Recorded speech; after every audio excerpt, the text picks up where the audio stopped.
오늘 저에게 주신 하나님의 말씀은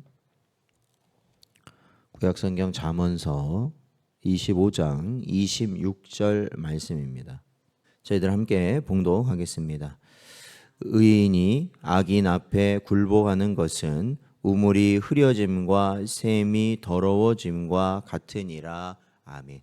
기도하겠습니다. 하나님 아버지, 지난밤도 저희를 하나님의 은혜 가운데 붙드시고 혼란스럽고 어려운 세상 가운데서도 저희들이 하나님 바라볼 수 있는 은혜 주셔서 오늘도 이 새벽에 주님 앞에 나와 말씀을 듣고 기도할 수 있는 은혜를 저희에게 허락하신 것 감사드립니다. 날마다 우리의 어리석음과 사탄의 교묘한 술수에 저희들이 넘어지지 아니하고 오직 하나님의 말씀을 붙들고 지혜와 참된 생명의 길을 가는 저희 모든 성도들 되게 하여 주옵소서. 간절히 바라오며 예수님의 이름으로 기도하옵나이다. 아멘. 오늘은 싸우고 승리하십시오 라는 제목으로 하나님 말씀 증거합니다. 오늘 본문 말씀에 보면 우물과 샘이 등장합니다. 그러니까 지금의 이스라엘 지역을 지금 저희가 상식적으로 알고 있는 바도 마찬가지겠지만 그 지역에서 굉장히 중요한 것은 물입니다. 거의 광야와 사막과 같은 곳이기 때문에 사람이 살려면 또 가축이 살려면 이러한 물의 공급원이 반드시 필요합니다. 바로 그러한 물의 공급원이 우물과 샘입니다. 그렇기 때문에 이러한 우물과 샘은 그들에게 있어서 가장 중요한 이 재산이 되는 것이고 심지어는 자신의 생명과도 같은 것으로 여겨진다라는 것을 성경은 우리에게 보여주고 있습니다. 때문에 이러한 샘과 우물이 더러워진다는 것은 이로부터 물을 공급받는 사람들에게 있어서는 이 고통을 넘어서 이 죽음 자체를 의미하는 것과 같은 아주 중요한 문제가 되는 것이죠. 그렇기에 이러한 샘과 우물이 더러워진다는 것은 있을 수도 있어서도 안 되는 일입니다. 근데 오늘 본문 말씀을 보면 의인이 악인에게 굴복하는 것은 그 어떠한 경우에도 하나님의 백성들은 이 세상의 악인들에게 굴복해서는 안 된다라는 것을 우리에게 교훈하고 있다라는 것입니다. 그러니까 우리 성도들 같은 경우에 좀 더 넓게 얘기하자면 어떠한 죄에도 우리가 굴복하지 않고 살아가야 한다라는 것입니다. 그러니까 만약에 이러한 이 의인이 악인에게 굴복하는 것, 즉 성도가 죄에게 굴복한다라는 것은 마치 어느 정도의 위험이냐면 생명과 같은 우물이 더럽혀지는 것과 같다라는 것입니다. 그러니까 이 죽음과 같은 그러한 아주 위기의 상황이 바로 성도가 죄에 굴복하는 순간이라는 것이죠. 사실 하나님의 믿음의 사람, 믿음의 조상이라 불렸던 아브라함이 애굽의 왕을 두려워하여 자신의 아내였던 사라를 누이라고 속이는 장면이 성경에 등장합니다. 또한 주님의 수제자로 불렸던 베드로 역시도 예수님이 공회에 잡혀가셨을 때 거기를 쫓아가지 않습니까? 그런데 그 쫓아갔던 자리에서 어떤 한 여종이 베드로에게 당신도 예수를 따르던 자가 아니냐라는 말을 듣고 순간 두려워하여서 그것을 3번이나 부인하였던 그러한 장면을 또한 우리는 기억하고 있습니다. 그게 인생입니다.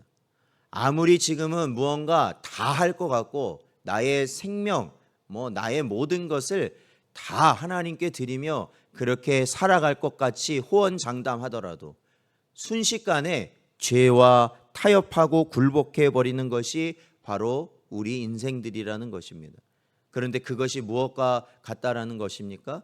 바로 생명을 잃는 것과 같다라는 것을 오늘 말씀은 교훈하고 있는 것입니다.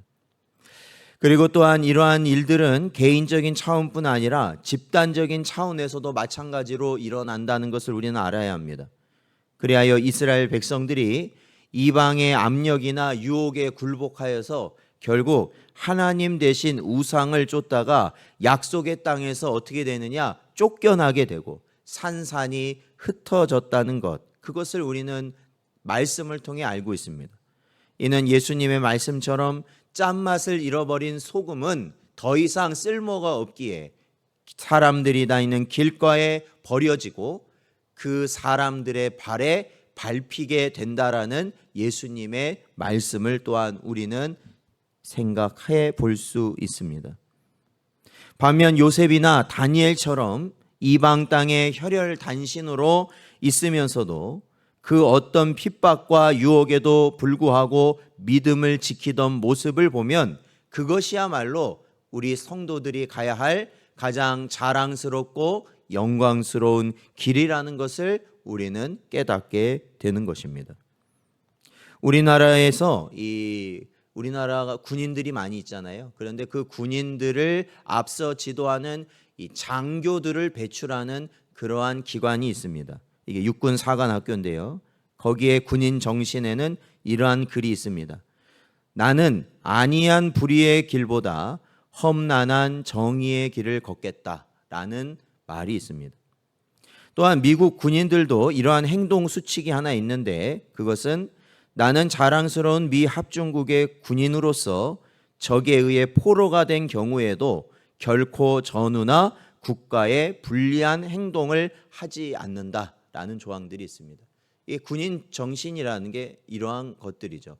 결국에는 불의와 타협하지 않고 또한 다른 전우들의 생명을 나의 생명과 바꾸지 않는 것, 그것이 군인 정신이라는 겁니다. 디모데후서 2장 3절 말씀을 보면 너는 그리스도 예수의 좋은 병사로 나와 함께 고난을 받으라 말씀하고 있습니다. 그렇습니다. 사랑하는 성도 여러분, 이 땅의 군인들도 이러한 정신을 가지고 살아가는데 이 성도는 더할 나위 없는 자들입니다. 왜 그러냐면 성도들은 가장 영광스러운 하나님의 군사들이다라고 우리에게 가르치고 있고 그 군사들로서 하나님께서 우리에게 주신 뜻을 분명히 붙들고 우리는 싸워 이겨내야 한다라는 겁니다.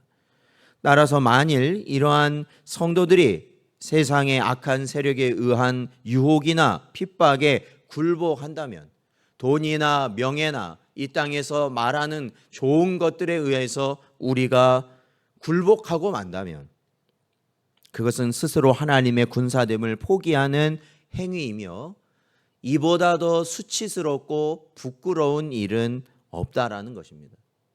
그리고 더군다나 불행한 일은 없을 것입니다. 우리가 잠깐 세상의 것을 즐기는 그 즐거움을 느끼기 위해 영원한 것을 잃어버리는 그러한 행동을 하였다. 그것은 참으로 불행한 일이 되는 것이죠.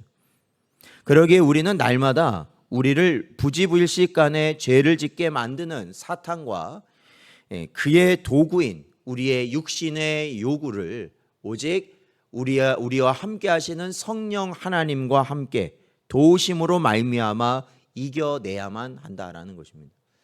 그러니까 우리가 이 하루를 새벽부터 말씀과 기도로 시작하는 이유가 무엇이겠습니까?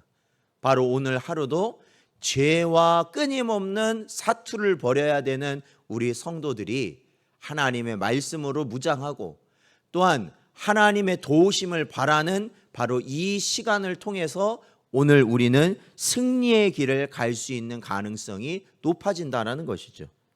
그러므로 성도 여러분, 우리는 이 땅에 살아가며 그 어떤 악한 세력이 유혹하거나 핍박하더라도 우리는 분명히 믿고 확신해야 될 것이 있습니다. 그것은 우리의 머리털까지도 헤아리시는 하나님의 보호하심이 우리와 늘 함께 있으며 나아가 음부의 권세가 결코 교회를 이기지 못한다는 주님의 말씀을 우리는 끝까지 믿고 살아가는 것입니다.